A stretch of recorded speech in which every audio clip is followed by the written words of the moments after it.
Good morning friends, कैसे हैं।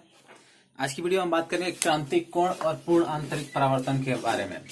जैसा कि हम लोगों ने पिछली वीडियो में आप लोग बताया था कि जब किसी पारदर्शी माध्यम से कोई वस्तु कोई प्रकाश किरण आपतित होती है तो आपतन के पश्चात अपने मार्ग से विचलित हो जाती है। इसकी कंडीशन में अब आते हैं क्रांतिक कोण। जब कोई मान लीजिए पथ है या कोई एक वस्तु है, पारदर्शी माध्यम है, जब कोई वस्तु किसी सघन माध्यम से किसी विरल माध्यम में जाती है। जैसे कि हम लोगों ने देखा था, तो जब अविलंब से दूर हट रही थी तो सघन माध्यम और अविलंब के तरफ झुक रही थी विरल माध्यम। लेकिन जब इस कंडीशन में देखते हैं तो जब कोई किरण अविलंब सघन माध्यम से आके विरल माध्यम में जाती है तो परावर्तित होती है। लेकिन हम देखते हैं कि कुछ परावर्तन कोण ऐसे बनता है और जो अविलंब है ऐसा होता है। तो एक कंडीशन ऐसा आता है कि ये जो कोण है अपवर्तन कोण ये 90 अंश का होता है और परावर्तन कोण भी 90 अंश का होता है। यानी कि दोनों बढ़ता जाता है और दोनों का मान बढ़कर 90 अंश होता है। इस कंडीशन को हम लोग क्रांतिक कोण कहते हैं। अगर हम इसके दूसरे फिगर से समझे तो हम इस देखिए आई से आके आ जा रहा है। अगर इसको दूसरे फिगर समझे, मान लीजिए माध्यम है, ये इस पे अविलंब है।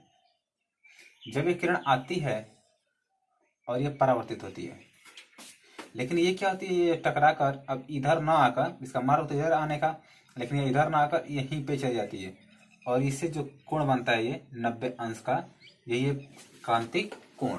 तो क्या होता है कि इसी मार्ग पे जब इससे कह सकते हैं कि वह विशेष कोण या वह अपवर्तन कोण जिसका मान 90 अंश होता है क्रांतिक कोण कहलाता है।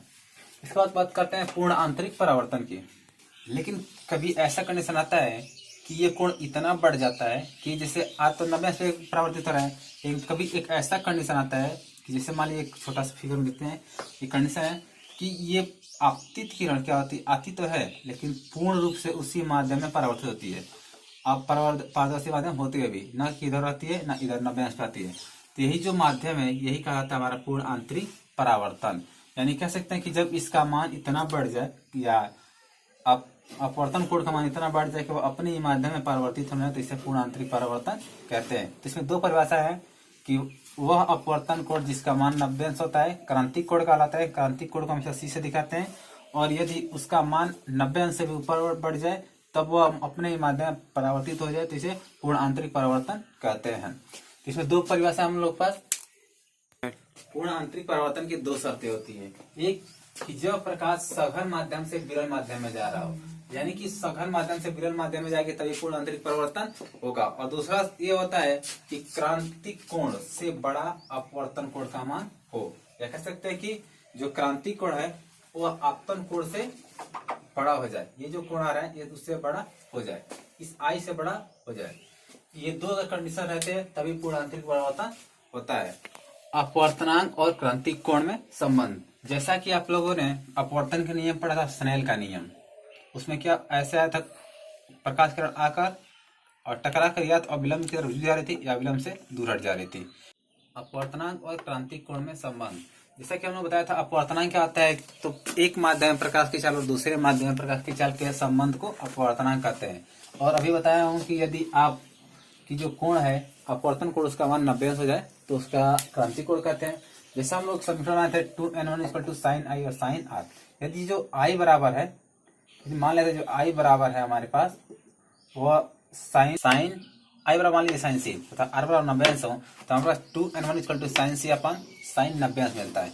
इस कंडीशन में हम लिख सकते हैं 2n1 = sin c, क्योंकि 90 अंश का मान 1 होता है। अगर हम ऐसे देखें तो लिख सकते हैं कि sin c बराबर 1/2n1 यहाँ पास मिल जाता है, या फिर मिल जाता है हमारे पास 1/2n1 = sin c, या इसको यही मिल जाता है हमारे पास। यदि हम 1 and 2 कर दे इसको 1 and 2 तो हमको मिलता है 1/sin c, यानी कि 2n1 करेंगे तो sin c इधर रहेगा और 1 and 2 करेंगे तो 1/sin c। दो कंडीशन मिलता है प्रकाश के ये अपवर्तनांक और क्रांतिक कोण में संबंध का। पूर्ण आंतरिक परिवर्तन का अनुप्रयोग, यानी कि क्रांतिक कोण का क्या महत्व है और पूर्ण आंतरिक परिवर्तन का प्रयोग कहाँ का होता है। ध्यान से देखिए, पहला होता है कि जल में प्रणाली का चमकीला दिखना। जब आप देखें कि जब कोई जल, मान लीजिए जल में परख नली का चमकीला दिखना,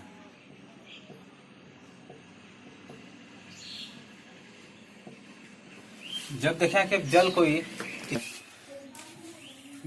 परख नली हम लोग प्रयोग में लेते हैं और उसको अगर जल के बीकर में डाल दें और अगर टेढ़ा हो जाए तो देखिएगा कि वह चांदी की तरह चमकने लगता है। तो ये एक पूर्ण आंतरिक परिवर्तन का गुण है।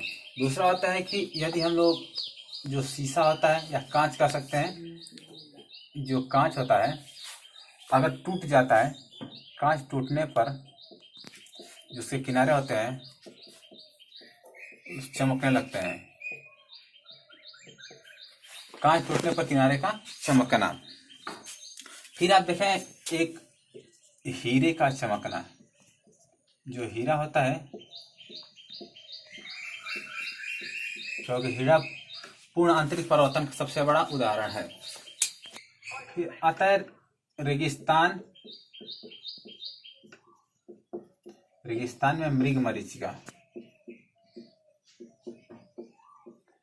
देखिए मृग मरीचिका क्या होता है कि जब हम लोग रेगिस्तान में गर्मी के मौसम में जाते हैं तो हमें दूर तक दिखाई देता है, ऐसा लगता है कि कोई पेड़ है या कोई तालाब है जो उल्टा उसका जैसे बालू है लेकिन दिखाई लगता है कि तालाब है। और तालाब में हमको इस हिस्से वाली वहां पे रेगिस्तान में बड़े बड़े पेड़ मिलते हैं, या तो तरकुल के मिलते हैं, ऐसे पेड़ मिलते हैं। तो सूखे पेड़ लगता है उल्टा प्रतिबिंब बना, जिसे हम लोग मृग मरीचिका कहते हैं।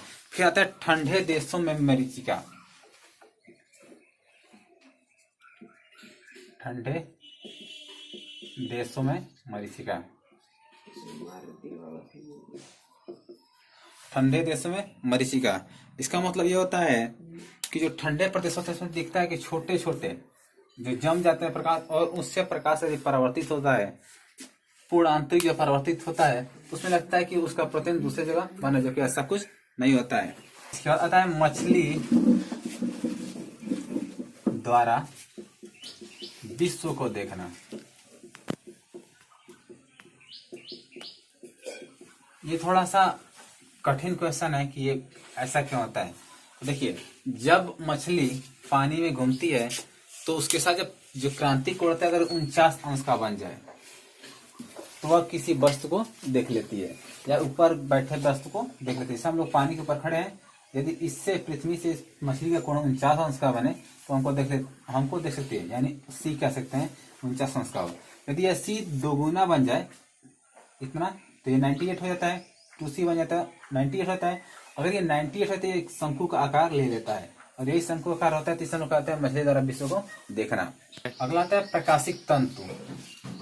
ये क्या होता है कि एक क्वार्टर नाम का पद, ये कांच है, इसके क्वार्टज का 1.5 सेंटीमीटर का लेपन कर दीजिए, और लेपन करने के बाद पूर्ण आंतरिक परावर्तन होता है। ये कहलाता है प्रकाशिक तंतु। ये मुख्य उदाहरण है इसके क्रांतिक कोण के, जो महत्व है इसके, और पूर्ण आंतरिक परिवर्तन का उदाहरण है इतना। जल में प्रणाली का चमकीला दिखना, कांच टूटने पर किनारे चमकना, हीरे का चमकना, रेगिस्तान में मृग मरीचिका, ठंडे देशों में मृग मरीचिका, मछली द्वारा विश्व को देखना, और प्रकाशिक तंतु। ये इससे क्या है, उदाहरण है पूर्ण आंतरिक परावर्तन के। तो इसको जरूर पढ़ लीजिएगा, क्योंकि इसमें से आपके बोर्ड परीक्षा में क्लास 10th और 12th दोनों कक्षाओं में एक या दो जरूर इसमें से पूछ दिया जाता है। इसके क्लास 10th में तो इसमें 3-3 नंबर का क्वेश्चन इससे आ जाता है, और 12 में 2 नंबर का 1 नंबर का क्वेश्चन इससे बन जाता है। तो आपके सामने एक क्वेश्चन है कि कांच जल के मध्य पृष्ठ क्रांतिक कोण का मान ज्ञात कीजिए। क्रांतिक कोण का मान ज्ञात कीजिए यदि वायु के सापेक्ष कांच एवं जल का अपवर्तनांक क्रमशः 3.2 और 4.3 हो, यानी 3.2 और 4.3 हो। अगर एक क्रांतिक कोण का मान हमको ज्ञात करना है, आप लोग को सी का मान बताना है। देखिए आप लोग ज्ञात करके और कमेंट में डालिए जरूर कि आप लोग के वीडियो समझ में आ रहा है कि नहीं आ रहा है।